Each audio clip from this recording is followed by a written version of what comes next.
Another key component in better breathing is to learn how to empty our lungs properly, resulting in various benefits.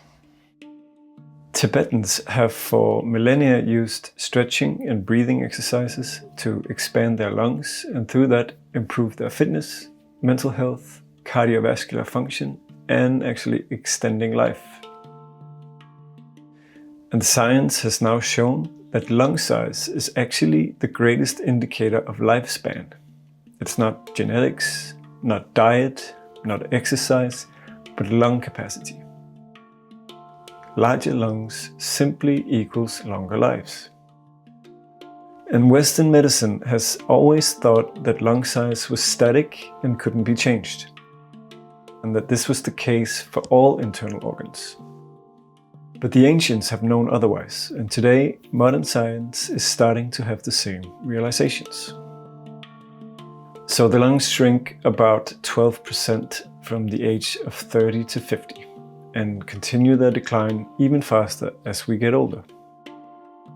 At 80 years old, we're able to take in 30% less air than when we were 20.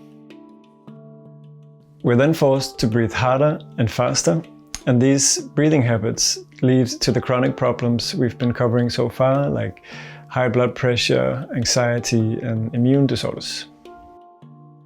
But aging doesn't have to be a one-way path of decline. The internal organs are malleable. We can actually change them with the right techniques. Freedivers know this better than others. In this community, increasements of 30 to 40% in lung size has been known for many years.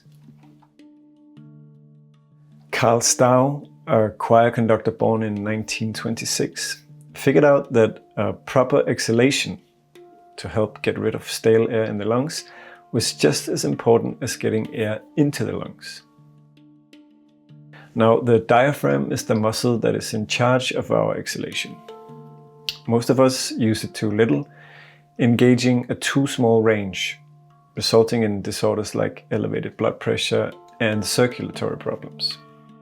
But extending the breath to use just 50% of the diaphragm's capacity will ease the burden on the heart and allow the body to function more properly. The diaphragm is sometimes referred to as the second heart for this reason, as it actually beats to its own rhythm and affects the rate and the strength of the heartbeat. So reigniting our diaphragms, waking them up from their slumbers, is key to a healthier breath and therefore body. So obviously we can survive on short and shallow breaths for decades, but it doesn't mean that this is good for us.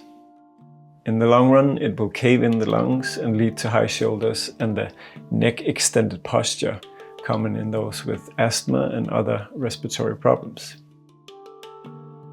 But fixing this breathing and this posture is luckily relatively easy.